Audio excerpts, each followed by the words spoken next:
Get it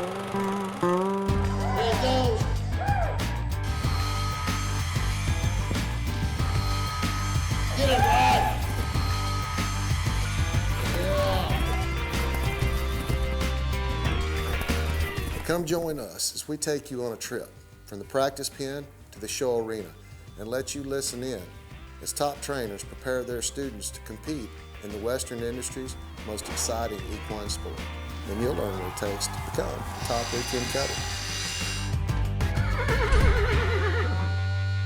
Brought to you by Farm and Ranch TV. The rural American lifestyle. It's how we work, and it's how we play. It's how we learn and how we enjoy the finer things in life. How we take care of our animals and tend to the land. It's a way of life. Has been for hundreds of years. Now there's a whole new way for rural America to watch TV. Hey folks, welcome to Cuttin' Up. I'm Kenny Imai, your host. This week's episode is brought to you by Farm and Ranch Television, the future of rural programming. At www.farmandranch.tv, you'll see 52 television shows, absolutely free. Don't even pull your credit card out. There's no subscriptions. Watch and enjoy. We're going to go to Brenham, Texas, and catch up with Constantine Kaladas as he gets his customers ready to show, and then he's going to haul them up to Belton, Texas. ACHA's got a show going on in the air conditioning. But first, let's go to Brenham.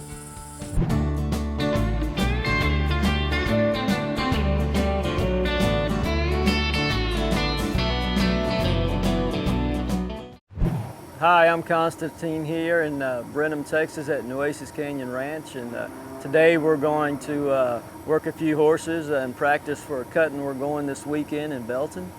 All right, and what we're going to do today, the biggest problem I see most non-pros do is their cuts. They get their cattle mothered up. They typically don't drive through the herd and drive up on a cow and get that cow cut. I see them relying on their help a lot, and that's something that I'm trying to get them to take over and realize that they have to go cut their cows, that we can't do it for them, and they have to drive up enough out of the arena where they can give the turnback guys some help to get their trash cleared or their cattle cleared so they can get their cow cut cleanly. And I'm big on cuts. If we can't get started right, we can't finish right, and it all starts with the cut. And we can't scare the cow. We got to drive up away from the herd enough, get to that cow's head, get it stopped, get our hand down, and stay centered up. I'm real big on that. So what we're going to do today is work a lot on cattle, how to handle cattle, how to cut cattle, how to keep everything real quiet in the herd, and keep progressing forward. And that's the scariest thing that most non-pros are worried about. That's scary up there. Hey, I like to stay back here close to the herd where it's safe. The problem is that's not where the money is. The money is up here where it's scary, where it's in the middle third of the pen. And that's where the action begins, that's where it ends, and that's how you get to the pay window. And that's what we're going to work today. This is Gary Janicek from Crosby, Texas, customer of mine. We just purchased this horse a couple of weeks ago. He's a highbrow cat out of a dual ray mare. I've been watching a little while. I really liked him, really thought he could be a good horse, and so we bought him, and we're here to practice a little bit to get ready to go to Belton tomorrow, and well, let's see how it goes. Gary, tell me a little bit about yourself, what you do for a living, what your hobbies, what your passions are. Well, I'm a poor old broke farmer, and this kind of adding to it, playing with these horses. And we appreciate that. Yeah, but yeah, I grew up in Crosby, and I guess it's been 25 years ago, I cut pretty seriously. Before I had grandkids, and actually my 16-year-old daughter started dating, so I needed an excuse to get out of town. So anyhow, I really, it's something that gets in your blood, and I've hauled really hard right in the middle 90s, and then after that I kind of got burnt out, decided I had to go back to work for a living, and so I took off I guess 15 years. And getting older now, and I'm trying to get back into it. I've been missing it pretty bad, and excited about my new horse. Like you said, we just got him a couple weeks ago, so it's going to take me a little time to get with him, I know, but I think he's good and solid enough to drag me around a little bit. Yeah, well, that's why we're here. I'm excited about that. Hopefully we can get something going. Yeah, we'll get it done for sure. I promise you that. All right, Gary, what I want you to think about is our cuts. We got to get up out of that. These are a bunch of fresh cows, okay. So they're a little fluffy, which means you got to drive up and get away from them, or you're going to scatter the cattle, and we're not going to get to the pay window. Okay. So don't be scared to drive on those cattle. Drive on those cattle, and then before you drop your hand, you get centered up. Most non-pros, a lot of the time, they'll drive, and they'll drop their hand off center, and then they spend the whole time trying to get the horse back in the center of that cow, and you wind up getting penalty points of working out of position. So you got to drive up, get centered up, and get that hand down. Okay? So that's what I want you to work on. Okay? Good try. All right. Just right off the top there, Gary. Don't take too many. Just right off the top right here. There you go. Look at this black blinder cow way out on top, Gary. Look at them cattle walking away from you, way at the top. Those are the cattle you want to cut. Keep driving on them. Drive on that white one. Drive. Push her up out of here. All right, now get centered up before you drop your hand. There you go. Now ride your horse. There you go. Now wait on that cow. Wait on that cow. Atta boy, right through there. Get to her head. Get to her head. Awesome. Get to her head and stop that cow. Get across the cow. Cross the cow. Cross that cow. Cross that cow. There you go. See, when you get her across that cow and get her stopped, that's what we're looking for. Don't rely on your turnback guys to stop that cow for you, especially when you cut a good one like this. There you go. Get across. Get across. Stop that cow. There you go. Good. Don't lean now. Don't drop that shoulder. Let that horse move up underneath you. Atta boy. There you go. All the way. All right. Now I want you to find you a spot. Find you a spot. Atta boy. Perfect, Gary. All right. What you did right there, you drove on that cattle. You drove on that cattle because you knew you had to get out of the herd, because you're first, and these cattle are a little fluffy, fresh, so it would be easy for them to be disturbed. But you drove out, you drove that white one out aggressive, you got your hand down. I'm judging you right there. I'm sitting on a 3, maybe a 4 on that cow. The only thing I saw you do one time on that right-hand side is you drop that shoulder a little bit. The cow goes, the horse goes, Gary goes. It can't go in any other way. So just be thinking about that. You're up there for the ride to assist that horse. He's making the decisions. All you're there is to help him finish the decisions that he's making. And it's my job to make sure he makes the right decisions. Okay, all right, that's awesome. Let's try one more cow and see how we get done. Look at those cattle over there on your right, rolling around. Now drive on that black one. Looks like the black one. Drive on it, drive. Keep coming up here where it's scary. Get centered up before you get your hand down. There you go. Wait. Now ride. Go. Get across that cow now, right? There you go. Cow side leg. Now wait. I got you right here. Keep that hand there. Ride with your feet. There you go. Cow side leg, Gary. Cow side.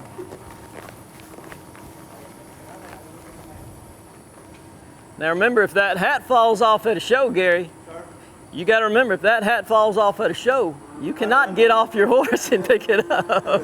You're just going to have to hope the cows don't run over it, where you have to buy a new lid. Okay.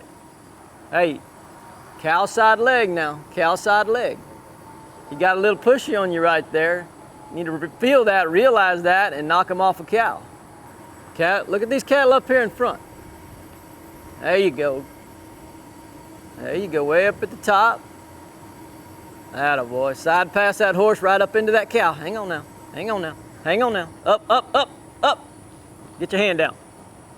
All right, now relax. Put that hand down. Cow side leg. Get across the cow. Cow side leg. There you go, Gary. Atta boy. There you go. Don't be over anxious now. Wait on that horse and then finish the turn. Go, go, go. Get stopped. Get across the cow. Get across that cow. With your feet. Use your feet. All right. Good, good. Good stop. Good spot right there. I like most everything you did. I like how you drove on those cattle. And you got to get your cow cleared from the other trash, the other cattle, so we can go ahead and clean those other cattle up. Yeah. You got centered up really good. I really like that. So what I did see, like on this horse right here, is a little pushy for me. So I'd like to see you ride more of a cow side leg, ride him off that cow. Okay. If you can open that door, especially on a good physical horse like him who's real cow smart, you can use that cow side leg and open that door and allow that cow to draw to you. Then that cow will take it and try to go the other way, and that horse will slam that door shut. You know what I'm saying? I'm big on riding a horse off a cow. Yeah. They still got to hold the line. That's not what I'm talking about. When you cut a good cow like that, use your horse. Take that 74.5 cow and make it a 74.5 run. Yeah. When I cut a really good cow, I milk it for all I can, and I ask my horse to get out there and stop it. That's what turns those 72 runs into 4 and 5 runs. Okay. Expose that horse. Get some really good look on a cow. And the only way you get that is expose that horse a little bit, put him into a pressure situation, kind of hold his feet to the fire. Okay. And that's how you get that 4, 5, 6 runs instead of your 72, 3 runs. You know, when you just go through the runs, that's all great and all dandy. Clean cuts, no misses, that's awesome. But if you want to go win something, you got to take some chances in exposing your horse. Yeah. And that really, a good judge really will pay you for it. Okay. Clean cuts, no misses. Expose that horse when you get a really good cow. Okay. You get a bad cow running a lot, just play it cool. Yeah. Get you 10, 15 seconds on it, try to get off and get something else done. Hey, that smoked cow over there on the other side acts real good. Just walk towards Butch, something on the high and outside.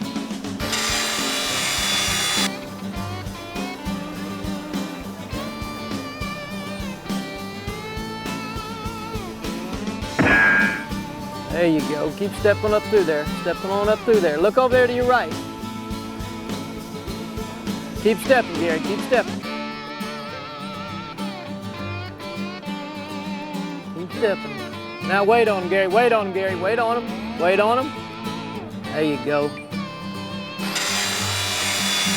Right up in there. Now in there. Get centered up. Drop your hand. Get across the cow. Cross that cow.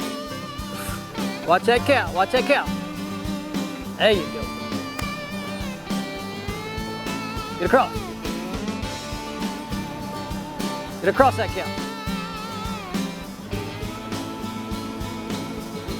There you go. Get across. Perfect, perfect, Gary. Perfect, Gary. Here's a slick roan neck cow right here on top. If you can get, don't get too aggressive with her. If she offers it, then accept it.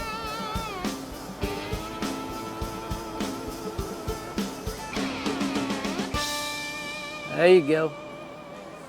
Take her up, real easy. Don't scare her, don't scare her. Stay at her shoulder, keep driving at her shoulder. Right up in there, Gary. Just a little bit, there you go. There you go, good cut, good cut. Drop your hand. Get back across here. There you go, get back across here.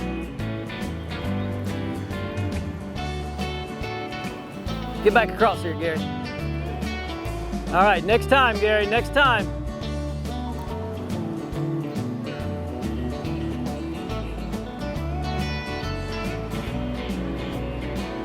Right there, Gary. One cow here, Gary, one cow. One cow. Brown cow right here. Brown cow, get up, get your hand down. There you go, Gary, milk her, milk her. Attaboy, attaboy. Good job. Good job, Gary.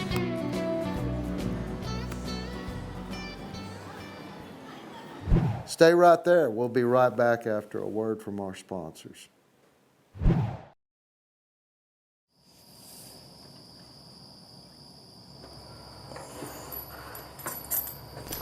You know, it's hard to describe a lifestyle to someone who hasn't actually lived it. You can try to describe the smell of cool air not yet warmed by the sun, or the crunch of gravel roads beneath truck tires as you kickstart the day ahead. But without rising to meet these things, there's no way to truly understand how remarkable they are.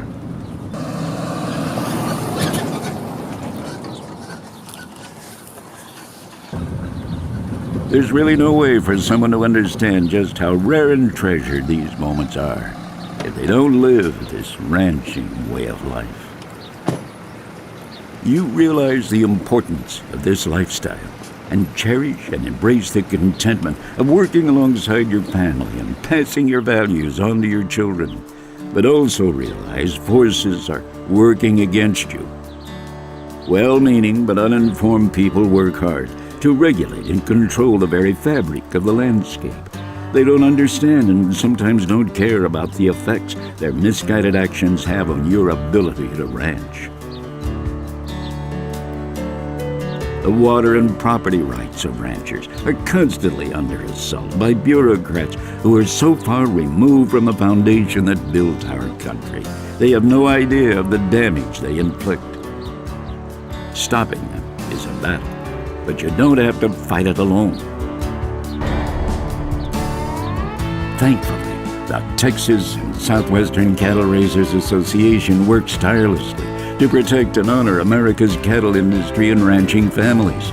We know that ranching is among this country's most cherished and iconic traditions. Ranching provides food for the world and keeps the land healthy and water clean. But throughout Texas and America's Southwest, ranchers are threatened by far-ranging economic uncertainty and ever-changing and increasingly intrusive government regulations. Your membership will help support the TSCRA Special Rangers and specialized law enforcement efforts to protect your ranch from cattle and equipment theft.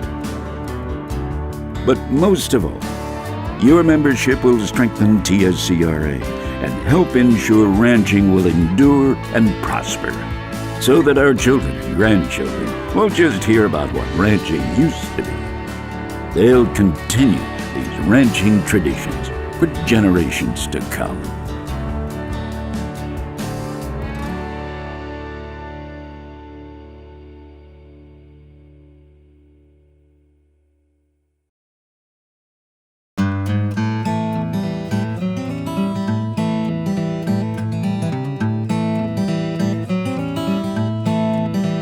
But Symbiont helps us reduce, if not eliminate, our worries on EHV1, E. coli, Salmonella, Staph, Listeria, and H1N1. You can't ask for much more than that.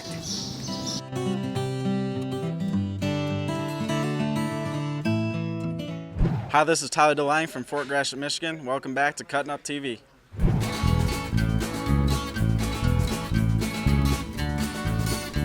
But we partnered and we went over to Tulsa. There was a boy over there training a horse, and we bought that horse and we showed him a little bit, and then I sold him and got married, got some milk cows, and didn't do anything for 4 or 5 years, and finally I hung out my sign, went to breaking horses, and that's how I started breaking horses. Well, that's almost as tough a business as training horses as milking cows, isn't it? That was tougher. I didn't like it. So I didn't like it very well. So that's how I got started. So I went to breaking horses, and then, you know, it just sort of evolves, you know. You don't plan on it happening. Things just sort of happen in this business, and maybe the stars shine on you or something. Really, I think when it exploded, I got that Bandero horse, I called him, and he let me get out and go. I'd go to Kansas, and I'd go to Missouri, and I'd go down in Arkansas. You'd get down in Arkansas, and Jimmy Orwell would get your money, and you'd go to Kansas, and Jim Spencer would get your money. But anyway, I kept going. They let me win just enough to keep me encouraged to going.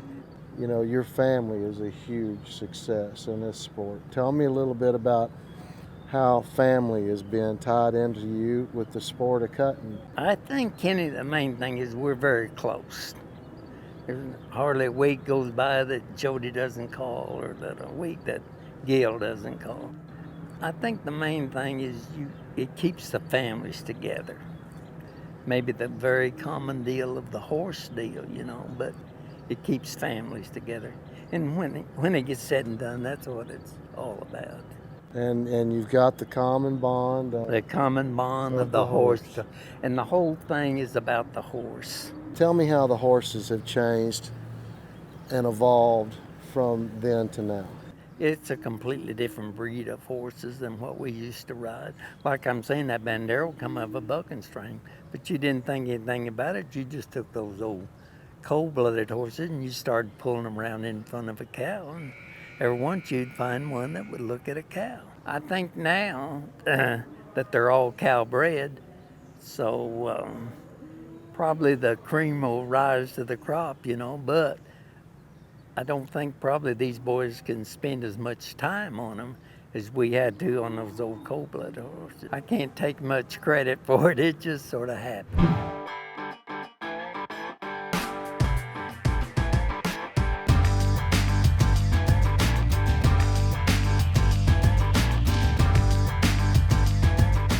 Hello, my name's Tracy Barton. I'm from Northridge Ranch in Pierce, South Dakota, and today I'm talking to you about bits.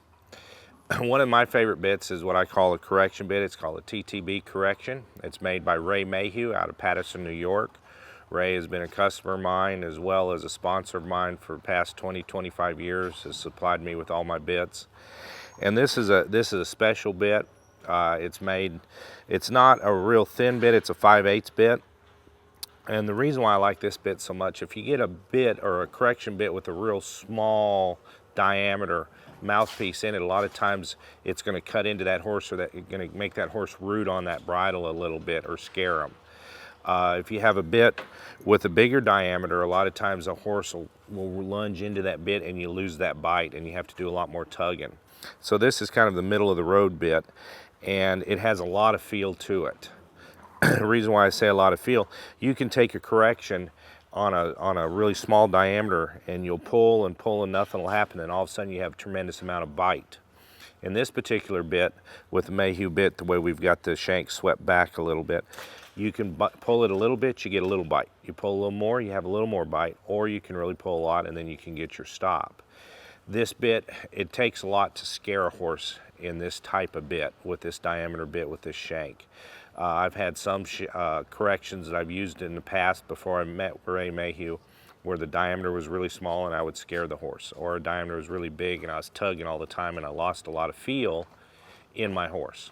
This particular bit accomplishes all that. You have a lot of feel on your horse, you don't scare your horse, and yet if you really need to stop a horse or it gets out of control, you're able to do that without scaring the horse at all. We have put inlay, if you can see the back of this, we have inlaid copper into the shank to help the horse salivate throughout the working process so that the horse's mouth doesn't become dry. I really like that concept. It really keeps the horse's mouth. We have a lot more feel in that horse's mouth by doing that.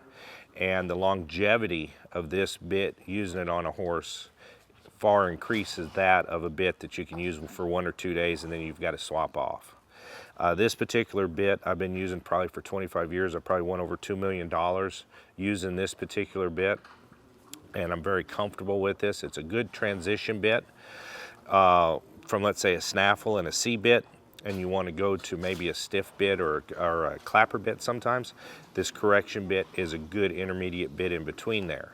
We also have a bit that's built just like this, but it does have a square port that we use on the babies or the 3-year-olds when we transition from a snaffle to a C bit. Before we come to this bit, if we want to use this bit, we use that square port. So there's a lot of different applications with this particular concept of a correction bit. I also like the reins to be 5/8 reins. I don't like a real thick rein because it seems to me it's real heavy in my hand and I have to work harder to pull. My hands are kind of big, and a 1/2 inch rein is tougher for me because I feel like I'm having to grab trying to find the rein. So the 5/8 rein for me works really well. I like a chin strap, you know, a metal or leather. It really doesn't matter on this particular bit, because once you get it properly adjusted where you can put 2 fingers between the chin and the chin strap, you're going to have enough bite with this particular bit. The shanks, if you've noticed the shanks, they're not super long and they're not super short. They're just mid-range. Everything's mid-range on this bridle, and I like that because it's going to fit a higher percentage of horses versus a particular bit that's going to fit 1 or 2 type horses. And in my business, where we're riding 20 or 30 horses a day, I want to have a bit that's going to fit the majority of horses. Other than that, it's just a really good bit. And the thing I like about Ray Mayhew's bits is that if you do tear one up, and unfortunately trainers at times do tear up bits, he fixes them exactly the same way as if they were brand new. So the bit you're getting back is the same bit as when you purchased it. That's Talking a Bit. My name's Tracy Barton from Northridge Ranch in Pierce, South Dakota. Thanks for watching Cuttin' Up.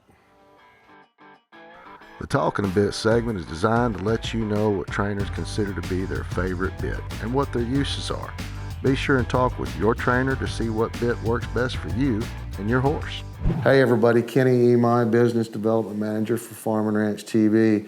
Now available: Roku, Chromecast, Amazon Fire, Apple TV, Android TV, our website, farmandranch.tv. On all your tablets and smartphones, Apple, Android, doesn't matter. You'll be able to see us any way you want. Farm and Ranch TV, the future of rural programming. Hey folks, here we are in Hamilton, Texas at the Circle T Arena. We want to kind of let you know about what you need to be thinking about when you're getting ready to show your cutting horse. In the amateur world, most of us, we hope that you all would find a trainer to kind of help you out, but there's going to be at some point where you're going to have to go to a cutting, possibly without your trainer. Maybe scheduling differences has got you going one direction and your trainer with some other clients going another. So you're going to have to learn how to fend for yourself and go to a cutting. Here's what you do. When you get to the facility, first thing you do is you find out where you're going to stall your horse. You get with the stall office, get some shavings, get your horse taken care of. Remember to take your coggins and your horse papers with you. The coggins is for the facility. The horse papers is going to be for the show secretary. She's got to be able to put that in her computer system to record you and your horse's earnings. Next thing you're going to do is have an idea what class you're going to show in. And you'll find a show schedule here in Hamilton. They've got a table set up. So you're going to find the show schedule and find out where your class is going to be. Let's say you're going to be showing in the 50,000 amateur class. You're going to find that on the show schedule. Right here it is after the 25,000 novice non-pro class and before the 5,000 novice class. So that kind of gives you an idea of what time of the day you're going to need to start getting your horse ready. In this case, this is a huge show. Had like 3 sets of open this morning, then it's going to have 3 sets of non-pro. So the 50,000 amateur class is going to be quite a bit later in the day, I'm afraid. When you start thinking about getting your horse ready, you know what it takes to get your horse loped. You and your trainer have done it dozens of times. You know, think about what you're going to get on your horse as far as boots or polo wraps. When you're out there loping your horse, generally you've got your horse's tail tied up or braided so it doesn't get in the way and get tore up. You're going to remember to make sure that you've got all that stuff ready before you go into the show pen. Get your horse significantly loped down enough. Not too much and not enough. You want to be just right. So you really need to practice this at home and get your horse, ride your horse a lot. Get to know where your horse is ready to show. You want to be able to come to this show arena, get in the loping pen when you need to, and get your horse ready to go to the herd and work a cow for the judge. The next thing to do is especially if you don't have your normal trainer with you, You kind of need to look around, and this particular show has got lots of help. So you want to get you some good help lined up. Talk to them a couple classes before. Are you going to be around during the 50,000 amateur class? You want to be able to get them lined up and kind of know where you're going to want them to help you at, whether you're going to want them to hold herd for you or turn back. And when you get ready, start listening to the announcer. It's a good idea to keep your horse moving till just a horse or so before you walk to the herd. That means you're going to have to get somebody looking at those cattle for you, depending on where you drew up. If you're drawing up early, if it's a rerun class, you know whether they're going to be settling the cattle before you go, or if it's a fresh cattle class. Depends on what part of the country you're standing in as to what that 50,000 amateur class is. So you want to get somebody that's going to keep an eye on those cattle for you, preferably one of the guys that you've got hired. And remember that word, hired. We're going to come back to that in a minute. You want one of those guys that you've got hired as herd holders. They're going to be the ones that you really want back there keeping an eye on those cattle. So you may have gotten your 2 herd holders hired and you've got your 2 turnback guys hired. One of those herd holders, if not both of them, is going to be kind of keeping an eye on the cattle for you. So they'll know what you should and what you shouldn't cut. So now's the time for you to walk the herd. You listen for the announcer. That announcer is going to call your name, that you're next up. Now's the time to get over there and unbraid your horse's tail. Make sure your saddle is cinched up right where you need it to be, and you're ready. You've got your leggings on, you've got your hat on, you've got your uniform, long sleeve shirt, complete Western attire. There's no exceptions for that in NCHA rules. So make sure you've got yourself in order, you've got your horse prepared, and you've got your help hired, both ends of the herd. Now you're going to get ready to walk to the herd. Whatever you do, what you do at home, that's what you need to do. So now you're going to walk to the herd, you're talking to your guys about the cattle that you're going to cut, and you're going to put what you know to show in front of the judge. Now I mentioned hired earlier. Remember your turnback help? These guys haul their turnback horses up here. They've got to stall them, they got to feed them. These are guys that are up here, and this is what they do for a living. So don't forget, if you win a check, go out there and tip your turnback guys. It's kind of like going to a restaurant. If you go to a restaurant a few times and you don't tip the waitress, don't gripe about your food. Don't go anywhere. We'll be right back after these messages. Bell County Expo is one of the finest equestrian facilities in Central Texas, hands down. Not only are equestrian events, rodeo, concerts, graduations, agricultural shows, symposiums, and the county fair, which always brings a lot of fun to the Bell County Expo. Contact bellcountyexpo.com to find out if you can bring your event to Bell County Expo in Bell County. How would you like to live closer to the Will Rogers Coliseum than anyone in Weatherford, Texas? Thanks to the new Chisholm Trail Parkway, Cleburne to Fort Worth is just 25 minutes. This resort-style saltwater pool area was designed with thoughts and memories of floating the Frio River in Concan, Texas, with the relaxing atmosphere of the finest resorts in Cancun, Mexico. Definitely built for entertaining. The horsemen will appreciate all pipe fencing and turnouts with water and shelter to support a broodmare and foal operation. Lots of outbuildings, working pens, alleys, and traps for working cattle and keeping horses tuned. And a great big round pen with terrific footing for getting them ready to go show. Beautiful 20-acre fertilized Bermuda grass hay meadow that yielded 94 rolls at the first cutting. The main home with metal roof is all Austin stone and cedar trim. 4 bedrooms, lots of custom tile, wood floors throughout, crown molding, heat pump system, the list goes on. The large dining area sits next to a huge kitchen with more cabinets than you can shake a stick at. with a huge office, big yard, beautiful views, and lots of shade trees.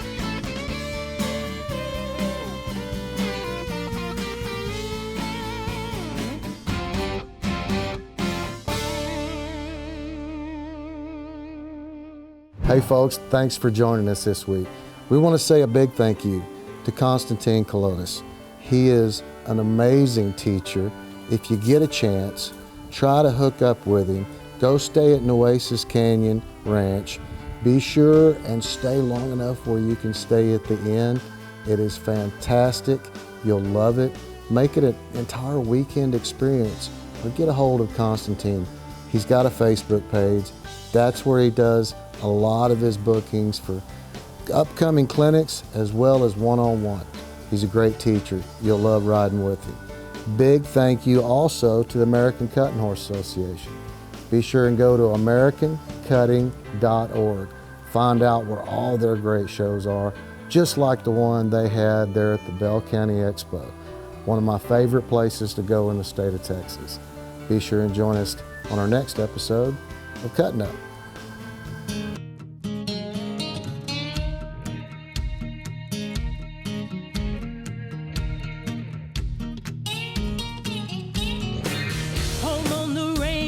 This is not the same. If you can't cut it, then get out the ring. Stay behind the gate if you can't stand the flame. Let someone in there who knows the game. If you can't cut it, move out the way. Be sure and go to Cuttin Up TV's Facebook page and like us.